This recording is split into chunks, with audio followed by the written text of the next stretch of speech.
Mon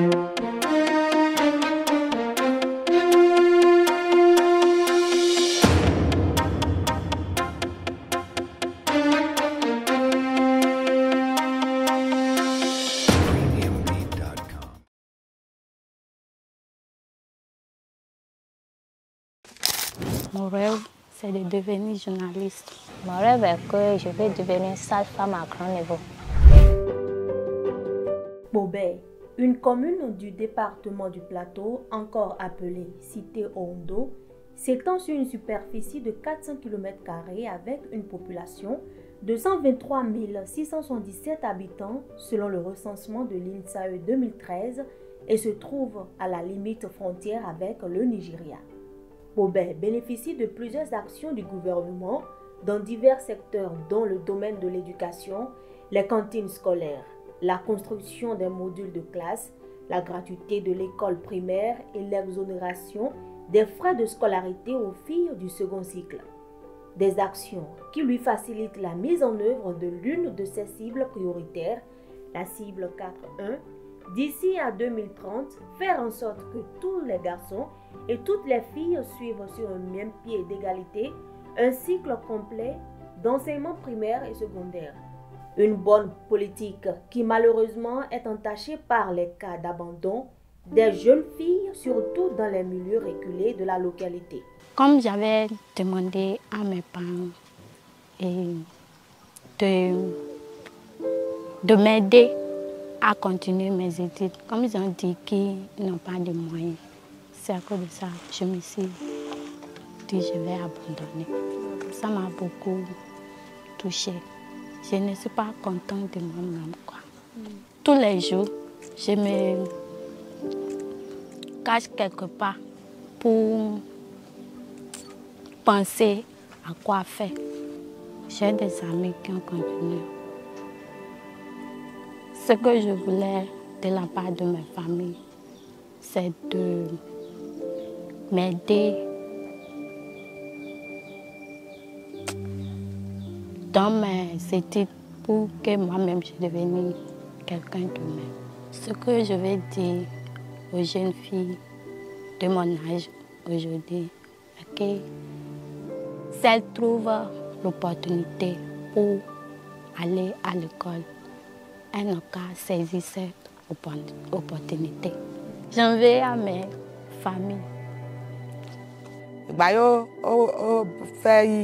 Ó gba ìdánwò ilé kẹwàá ká tó fẹ́ bẹ̀rẹ̀ ẹni tó jẹ́ àbúrò bàbá ẹ̀ ó mú un lọ sí lọ́dọ̀ ọ̀rẹ́ lọ́kọ́kọ́ lọ gbé orí ìṣòro kan libẹ̀ là mú un kó libẹ̀ ń sàn sọ wípé ọkàn yìí tó ń kò balẹ̀ síbẹ̀ mọ̀sálì kó fẹ́rí tìtìtì ó sá parí àsìkò yẹn ìmọ́tò àgbè látọ́ bá ẹ̀gbọ́n bàbá ẹ̀ kan lè wàsá lóbìn lẹ́jẹ̀ lípòbẹ̀ náà libẹ̀ ibẹ̀ ni mo fi sí ó bá fẹ́ béèrè owó ìfúnnitì kan wọ́n sọ pé kò sí ajẹ́ gbogbo nǹkan yẹ ó ti kọ́ ọ láyà sókè olókan ìtàn kò balẹ̀ ibẹ̀ tó fi bínú ọ̀nà ọlọ́run kan tó ṣe léèrè wọn ṣọ́ṣọ́ṣọ́.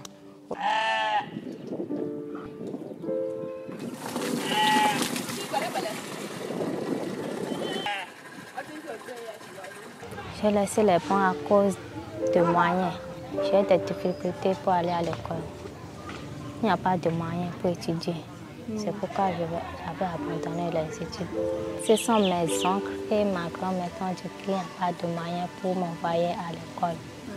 Ce qui m'énerve est que j'ai trouvé celui qui peut me supporter pour aller à l'école, mais mes oncles ont refusé que je ne veux plus aller à l'école que d'aller à l'apprentissage de couturier. Et j'ai refusé que je ne veux pas apprendre l'apprentissage de couturier. Même je ne veux même pas apprendre couturier là.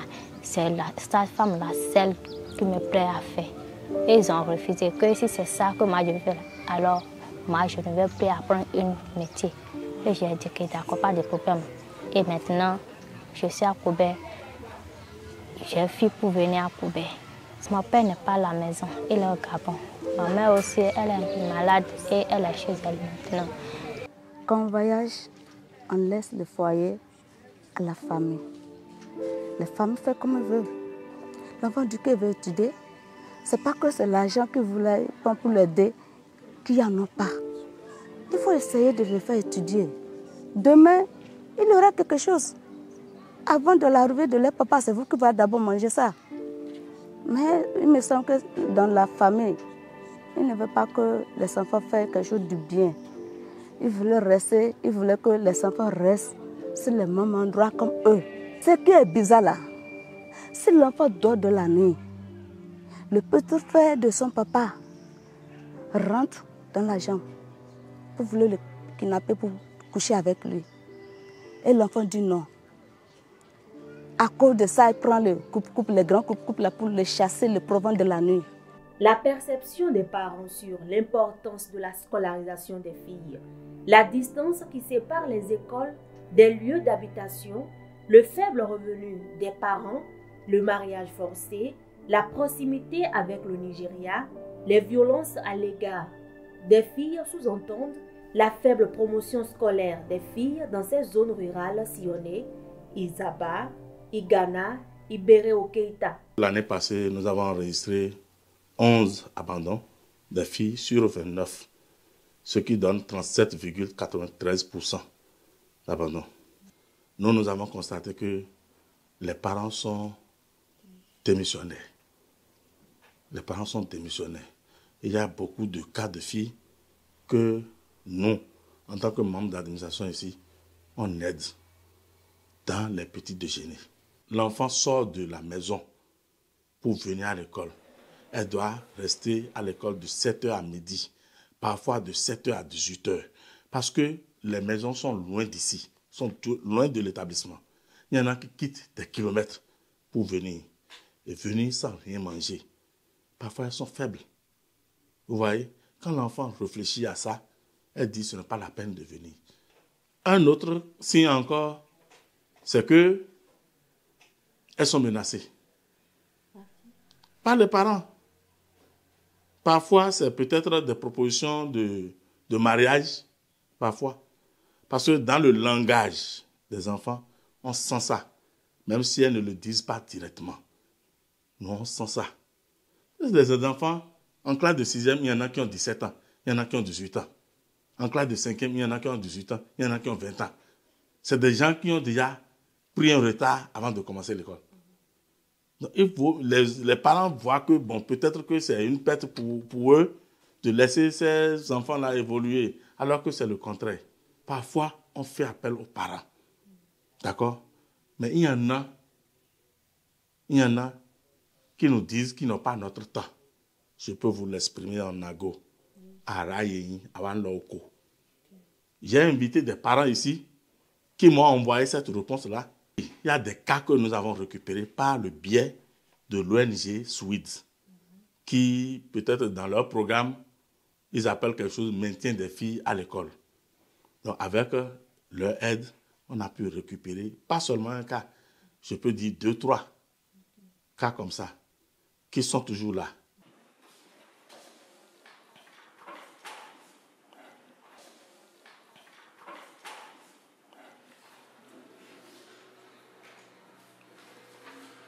Pour la plupart des parents, il y en a qui négligent surtout les filles. Pour la plupart des parents, c'est comme si les filles à la longue ne sont plus avec eux, quoi. Donc ils estiment que dépenser sur une fille, c'est comme si on est en train de perdre de l'argent. Dans la plupart de nos collèges, l'effectif des filles est toujours inférieur à celui des hommes. Au début de l'année, très tôt, nous montrons aux parents que envoyer les filles à l'école, c'est un succès pour eux à l'avenir. Et nous leur montrons effectivement que l'expérience a montré que ce sont les femmes-là qui s'occupent beaucoup plus des parents.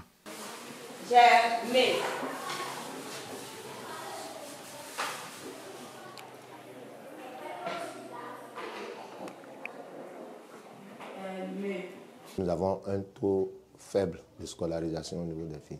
Alors, qu'est-ce que l'Église est en train de faire? L'Église sait aujourd'hui que si on arrive à éduquer une seule fille, si on réussit l'éducation d'une seule fille, nous avons éduqué plus de 1000 personnes.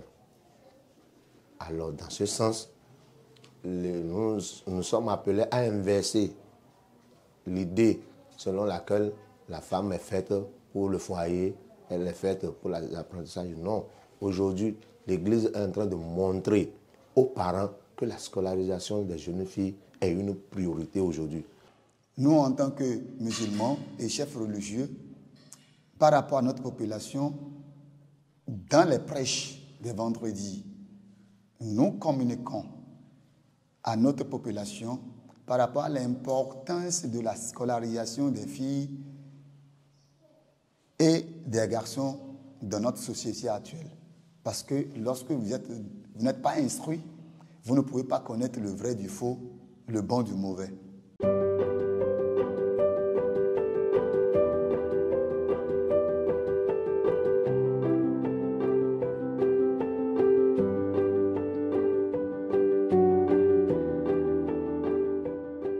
L'autorité communale ne compte pas baisser les bras pour l'atteinte des objectifs fixés par la mairie de Poubelle. Accroître le taux de scolarisation des filles tant dans les milieux urbains que ruraux. Au niveau de la commune de Poubelle, nous optons pour l'excellence. Et dès lors que les moyens des parents sont limités, nous avons fait appel à plusieurs partenaires. Plusieurs partenaires dont principalement les grandes usines qui sont dans notre commune, la SCB Lafarge et la Nocibé. Et nous sommes en train de parler pour voir comment on peut avoir des bourses pour des enfants démunis. Parce qu'il y a des gens qui ont effectivement la volonté d'étudier mais qui n'ont pas les moyens. Surtout que nous sommes en train de faire une politique aujourd'hui de sensibiliser les élèves, les parents, pour qu'ils envoient les enfants dans les lycées techniques. Il y a beaucoup de cas où les parents n'ont pas les moyens. Donc nous sommes obligés d'intervenir auprès des proviseurs ou des responsables pour pouvoir permettre à ces enfants qui pour la plupart sont brillants d'évoluer et puis ça se gère. Mais nous sommes en train de prendre des dispositions pour que cela soit officiellement géré par ces partenaires-là. La scolarisation des filles du primaire au secondaire est d'une importance capitale aujourd'hui dans nos sociétés. Ces cas d'abandon sont légion dans les zones rurales et ce malgré les diverses actions de la commune en faveur de la promotion de l'éducation des filles.